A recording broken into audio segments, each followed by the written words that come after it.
God only gives you what you're ready for. And on the rare occasions he gives you something you're not ready for, you're going to regret it. Ask yourself, do you deserve millions of dollars? You know you don't deserve it, and God knows you don't deserve it. And if he gave it to you, it would be a punishment. There's nothing worse than giving a person who's not ready for money. You know, I wasn't even rich till I was 27. And I think back and I thank God I wasn't rich when I was young. Because if I got rich before 27, I wouldn't be strong like I am now. And that's worth more than being rich. And I wouldn't have the lessons that I say to you on all these emergency meetings. And that's worth more than being rich. I like all the lessons I had when I was poor, because I have the poor man's lessons and the rich man's money. So if God's decided you need some more of the poor man's lessons, then that is a blessing. 80% of people who hit the lottery go broke in 2 years because they are thrust into a lifestyle for which their life has not been built up to. So there they are with a Bill Gates wallet and a Joe Pools Hall mentality. The universe is telling you there are lessons you need to learn. It's never smiles and rainbows. You do not get to wake up and scroll Twitter and make millions and smile. You have to wake up, do the right thing even though you don't feel like doing it, dedicate yourself, grind out brutal, terrible, hard labor. And if you do it the way you're supposed to do it, the lessons you will learn along the way makes money worth having. You see it all the time in Miami now, these crypto kids spending $300-400 grand on bottles in a night. Who cares? If you do manage to make a whole bunch of money, you need to invest in yourself. Because we don't give a shit about how much money you have. We care about the quality of your character as a man. That's what we care about. We race to the finished product, but we don't have a great appreciation for the process. It is, in fact, the process itself that helps to teach you how to manage what has been given to you. Being born a baby and evolving to a toddler and ultimately going through adolescence is a part of your development that helps you to self-discover who you are. It is better to enter into a thing gradually. Real greatness must be incubated in isolation. So ask yourself a question. If you were honest, do you want a 1% chance of making it today? Or do you want a 100% chance you're going to pull it off in 3 years? The intelligent people would say, well, 3 years of working, learning lessons along the way, plus a guaranteed success. I'll take the 3 years. But most of you, if offered that chance, you would take the instant gamble bet because you are so monumentally lazy that you would rather roll that dice, lose, and sit at home with no prospects, no hope, than dedicate yourself to something for a little while. The 3 years it will take you to get to the guaranteed success are not wasted. They are spent teaching you things you're going to need to know once you get there to be the man you're supposed to be anyway. Let me tell you a really universal thing that applies to all realms of life. And I just said about easy come, easy go, but that's what the crypto problem is.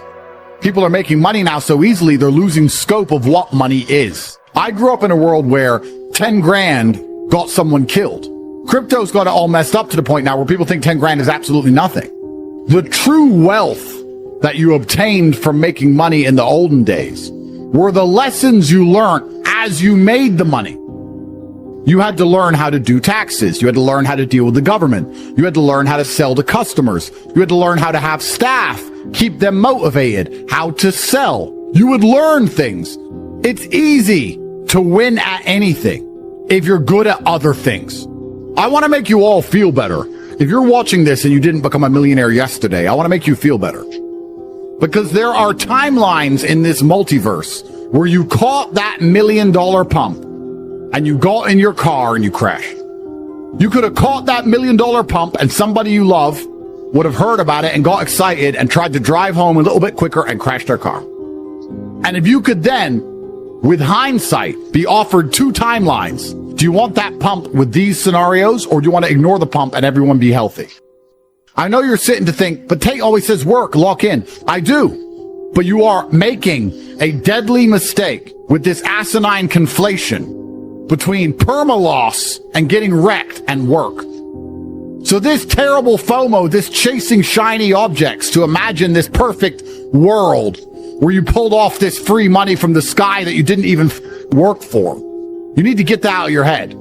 That negative emotion that you feel, that sadness that you feel, that should have you in the gym training harder than you've ever trained. If God decided you didn't need to catch that pump right now, then his plan for you is for you to dedicate yourself and rain dance until you eventually catch the pump when you deserve it.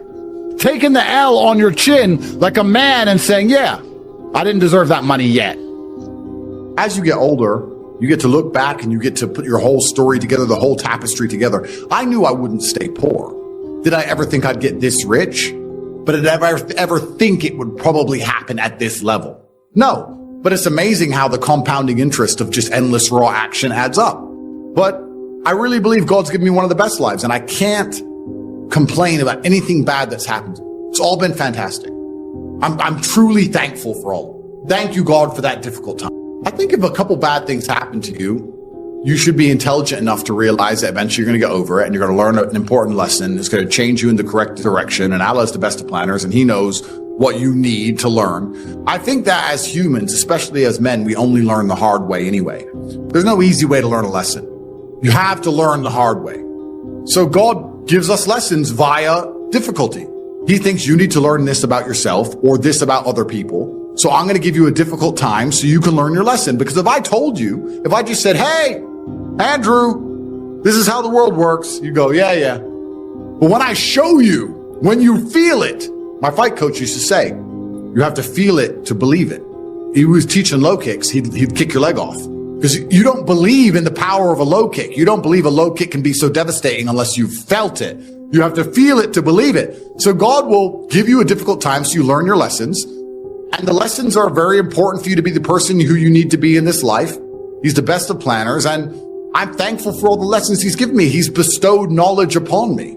How could I not be grateful to God for making me so intelligent and wise and the ability to look into things so deeply and come up to the right decision and basically predict the future perfectly? How did I know how the world works? You have to have difficulty happening to you all the time.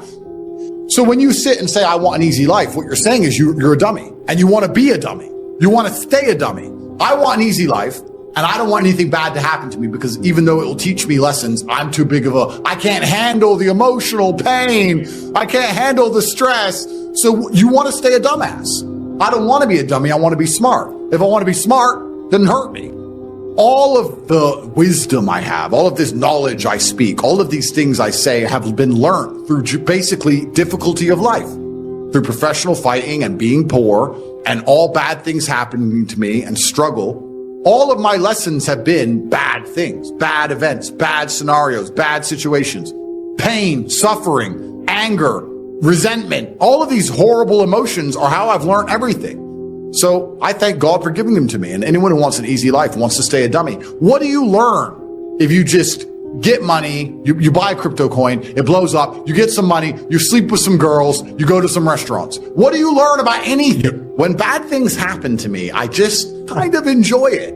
Perhaps my whole life is not about trying to find comfort, it's trying to find challenges, and it's trying to find stories. Once you understand all of the bad things and good things that come into your life are a perfect plan from God himself, you're going to be a lot less affected by the bad things.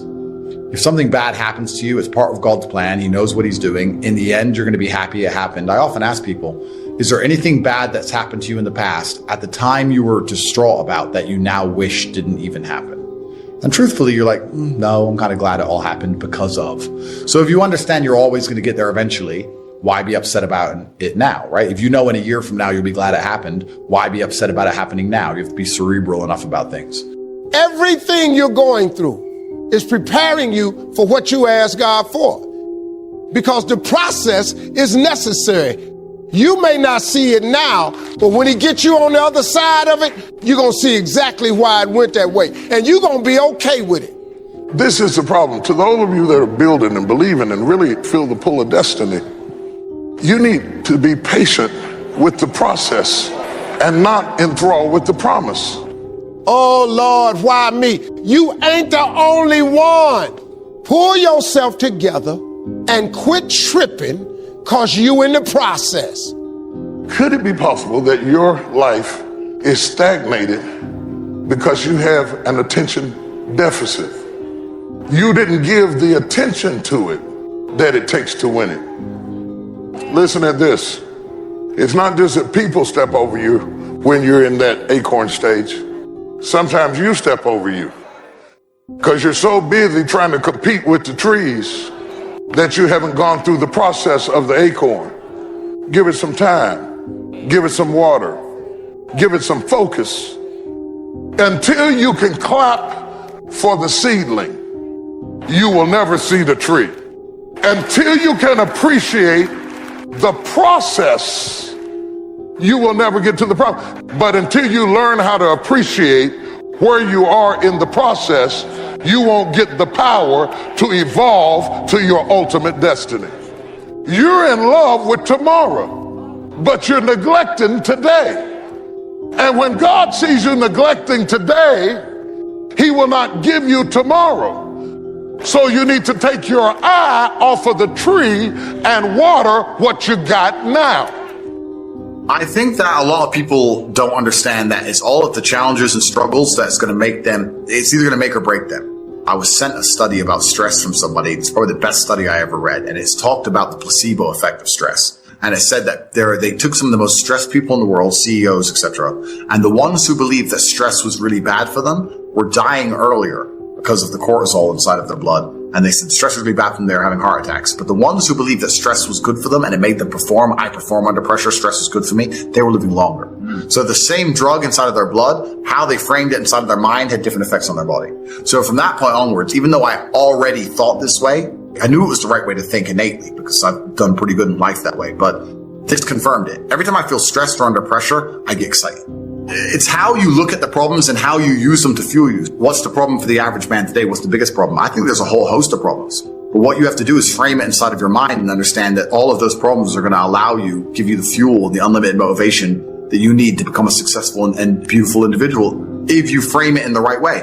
If you take a man and give him a life shielded from problems and he never has any to face, I guarantee you he's terrible at being a man. So the best thing you can do as a man is look and go, okay, this is hard, this is hard, this is hard, this is hard. I feel negative because these are all so difficult. I'm struggling with X, Y, Z. Let me internalize all of that and turn it into a superpower.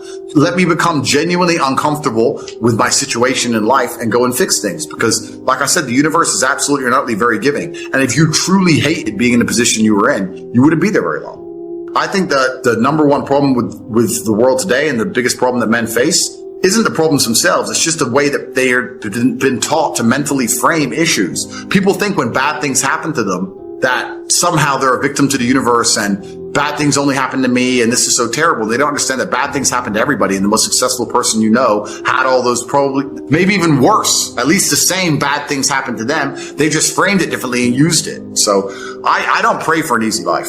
As a man, 99% of the time, you're going to be stressed or annoyed about something that's just happened, currently happening, or about to happen. That's life. We live constantly anxious. We have a lot of things to do. And you either suffer the consequence of the stress it requires to be a somebody, or you suffer the consequence of having no stress because you're a fucking nobody and you work at Starbucks and then you're a no one. There's no escape the eternal suffering of man.